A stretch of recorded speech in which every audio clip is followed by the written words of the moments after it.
اچھا آج کی جنریشن کو ایک بات سمجھانا ضروری ہے کہ یہ جو خود گوگل پہ بیٹھ کے اپنے آپ کو ڈائگنوز کر لیتے ہیں نا کہ مجھے بائی پولر ہے، بلکہ وہ مزے کی بات، میں جب یہ سائیکالوجی پڑھ رہا تھا، ایب نارمل سائیکالوجی، تو اس کے ہر چیپٹر کے اینڈ میں نا وہ آتھر نے لکھا ہوتا تھا کہ اب یہ چیپٹر پڑھ کے آپ کو لگے گا کہ یہ سارے ڈس آرڈرز آپ میں ہیں. تو یہ بھی نہیں کرنا چاہیے. ڈپریشن کتنا لوزلی یوز ہوتا ہے، مطلب ہمارے پاس لوگ آتے ہیں کہ میں بہت ڈپریس ہوں، تو میں ان سے پوچھتا ہوں آپ کھانا کھا رہے ہیں، آپ صحیح سے سو رہے ہیں، سارے فنکشنز تو نارملی چل رہے ہیں، تو ڈپریشن اسے تو نہیں کہتے. وہ اسٹریس، یہ تھوڑا سا اسٹریس کو ڈپریشن کہہ رہے ہیں، یا غم کو ڈپریشن کہا جا رہا ہے، ٹھیک ہے نا، یا ایک عارضی کنڈیشن کو ڈپریشن. تو یہ بھی میری اس جنریشن سے ریکویسٹ ہے کہ ہر بات پہ ڈپریس نہیں ہوتے ہیں. مطلب ماں باپ نے تھوڑا سا کچھ کہہ دیا، اس پہ سوسائڈل تھاٹس آنے لگ گئے، یا کوئی ڈس ایگری کر لیا پیرنٹس نے، تو we need a strong generation ان شاء اللہ تعالیٰ. ایگزیکٹلی جو آپ نے کہا نا کہ اس کی بھی طریقے، ایکسرسائز ہے، مطلب ایکٹیویٹیز ہیں ایسی جو مینٹلی آپ کو اسٹرانگ بناتی ہیں، اور پھر اسپرچوالٹی کا کتنا بڑا سبحان اللہ اس میں رول ہے. بہت امپورٹنٹ چیز ہے. میں سمجھتا ہوں کہ ایموشنل اسٹیبلٹی کے لیے نا علم بہت ضروری ہے. مطلب میں ایک چیز بڑی نوٹ کر رہا تھا کہ جو وسوسے ہیں، اچھا اللہ کے رسول، یہ جو مسئلہ او سی ڈی ہے، اسلامک او سی ڈی جس کو ہم کہتے ہیں، طہارت کے مسائل کے حوالے سے کچھ انسان کو ہو گئی، حساسیت ہو گئی، پیشاب کے قطروں کے حوالے سے ہو گئی، اس طرح کی چیزیں آتی ہیں. تو میں سوچ رہا تھا، میں نے اسکالرس کو پڑھا، میں نے ان کا لٹریچر پڑھا کہ ہمارا دین ان چیزوں کے ساتھ کس طرح ڈیل کرتا ہے. دو چیزیں مجھے نظر آئیں. صحیح. ایک، دین نے کیا کیا، دین نے کہا کہ ان کو اوائڈ کرو، ان کو اہمیت نہ دو. اللہ کے رسول نے فرمایا کہ اگر تمہیں اس طرح کا خیال آتا ہے نا، تم ایسا کرو، ایک پانی کا جھاڑ بولو اور بس تم جو ہے نا اس کو یعنی اپنی شلوار کے اوپر یا اپنی پینٹ کے اوپر جو اس کو نا بس چھڑک دو، دیٹس اٹ. اور ایون اس کے بعد جو نکلتا ہے، none of your business. بالکل اس کو اب تمہارے نہیں خیال، جیسے شیڈو پہ اسپاٹ لائٹ ڈالتے ہیں گے وہ بڑھتا جائے گا. تو اللہ کے رسول نے فرمایا کہ اگر تم نے کیا کرنا ہے، تمہیں فیل ہوا ہے، باقاعدہ فیل ہوا ہے، تم ایسا کرو، سمپل پانی کا لو اور اس کو جو ہے نا چھینٹے مار دو. اس کے بعد جو ہوتا ہے none of your business. بالکل ٹھیک. اب شریعت نے حکم دے دیا کہ اب تم نے سوچنا نہیں اس کے بارے میں. پہلی چیز یہ ہے کہ اوائڈ کرو اس کو، ٹھیک ہے نا. دوسری چیز میں نے یہ دیکھی ہے سبحان اللہ کہ اس طرح کے جو کنسسٹنٹ تھاٹس آتے ہیں، شریعت نے اس کے بارے میں یہ تھوڑا سا نا ڈانٹا بھی ہے. یعنی آپ کو یہ کہا ہے کہ یہ چیز اللہ کا، مثال کے طور پہ علماء نے یہ جو او سی ڈی کے شکار ہوتے ہیں ان کو ہمیشہ یہ کہتے ہیں 3 سے زیادہ گناہ ہے. یعنی اصل میں وہ گناہ سے بچنے کے لیے یہ سب کچھ کر رہے ہیں. تو ان کو بتایا کہ اللہ کی تعالیٰ کا تم سے تقاضا یہ ہے کہ 3 کے اندر ہو جائے تو ٹھیک ہے، اس کے اوپر سے تم مکلف نہیں ہو، ذمہ دار نہیں ہو، تو اب تمہارا کام یہ ہے کہ تم اس سے اوپر کرو گے تو گناہ ہو. تو تھوڑا ڈانٹ والا، تھوڑا سا نا آپ کو ان کو تھوڑا سا ڈسپلن بھی کرنے کی ضرورت ہے. اور انسان کو، میں نے وہی والی بات بتائی کہ دیکھیں سیوسائڈ سے ریلیٹڈ مسائل میں شریعت نے سختی کیوں کی ہے.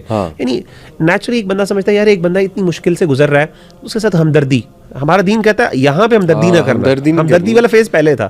اب یہ بندہ اس ورڈ پہ اب اس کو سختی کی ضرورت ہے، اب اس کو ہیرو نہ بنایا، اب اس کو ہیرو نہ بنایا جائے. اور اسی طریقے سے علی بھائی جس طرح میں دیکھتا ہوں نا، یہ جو مینٹل النس کے شکار ہوتے ہیں، اگر آپ کسی ہاسپٹلس میں جاتے ہیں جہاں پہ اس طرح کے لوگوں کو رکھا جاتا ہے، وہاں پہ کچھ جگہوں پہ ان کو میجورٹی آف دا ٹائم سختی کرنی پڑتی ہے. بالکل بالکل. یعنی انسان سختی سیدھی بات ڈنڈوں کا پیر ہے. صحیح بات. کئی جگہوں پہ آپ کو کرنا پڑتا ہے. اٹ ڈزنٹ مین کہ ہم ان سے ہمدردی نہ کریں، یہ اصل میں ہمدردی ہوتی ہے ان کے ساتھ، لیکن آپ کا ایکشن وہ جو ایک اسٹرکٹنس، کیونکہ آپ کو اپنی ذات کے لیے وہ چاہیے. صحیح. آپ اپنے ذات سے میں بیچارہ، میں آپ کی یہ فیلنگز ہوں گی نا، تو نیچرلی آپ اپنے جسٹیفائی کرو گے کہ میری سوسائڈ کو. لیکن جب آپ کہیں گے یار میں کیوں کر رہا ہوں، مطلب why am I thinking that, میں پاگل ہوں، میں بچہ ہوں، میں چھوٹا ہوں. آپ کو اس طرح کا ایٹیٹیوڈ اپنے بارے میں ایک وارئر کا ڈیولپ کرنا ہے تاکہ آپ اس چیز سے باہر نکل سکو. میں آپ کو کچھ فالٹی تھنکنگز بتاتا ہوں. ایک بیہیویئر ہوتا ہے learned helplessness. Over time you learn that you are absolutely helpless, اور اس کا کچھ بھی نہیں کیا جا سکتا، اور وہ پاتھ وے اتنا اسٹرانگ بن چکا ہوتا ہے آپ کے برین کا. دیکھیں it's very simple. Cognitive psychology کیا کہتی ہے کہ brain is like a hard disk. آپ کے ایک پورا ڈیٹا آپ نے اس پہ نا اپلوڈ کیا ہوا ہے، وہ ڈیٹا ہی چلی جا رہا ہے. آپ کے ایکشنز وہ ہیں، آپ کی سوچیں وہ ہیں، آپ کا جب بھی کوئی ٹریگر آتا ہے تو اس کے رزلٹ میں جو بیہیویئر ہے وہ وہی ہے جو وہ پاتھ وے نے بنایا ہوا ہے. تو سمپل ایز دیٹ اس پاتھ وے کو آپ نے اوور رائٹ کر کے ایک نیو پاتھ وے جو ہے نا وہ بنانا. اسی لیے ہمارا دین پازیٹیو تھنکنگ کی کتنی وہ کرتا ہے. اچھا ایک چیز مجھے انٹرسٹنگلی میں نے اور دیکھی کہ acceptance of the issue helps a lot. Many people they don't want to accept کہ انہیں او سی ڈی ہے، یا they don't want to accept the fact کہ مجھے کیوں ہو گیا.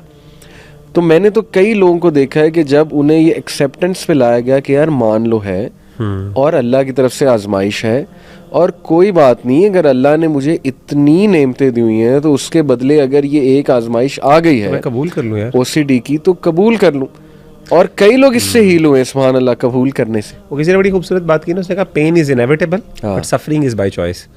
یعنی تکلیف تو انسان پر اللہ کی طرف سے آتی ہے لیکن سفرنگ انسان خود کریٹ کرتا ہے.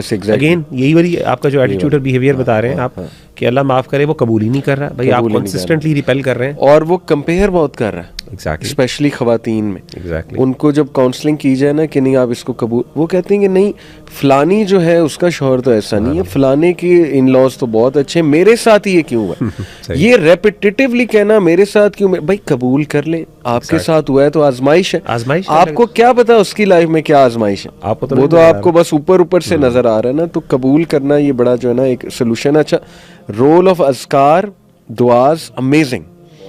یہ تو میں نے خود پرسنلی دیکھیں, ہم بھی ایسی سٹیٹس میں جاتے ہیں یا گئے ہیں پاسٹ میں جو ایک ڈپریشن کی سٹیٹ ہے, الحمدللہ اس کو حاوی نہیں ہونے دیا. میں نے خود دعاؤں کا اثر دیکھا ہے سبحان اللہ.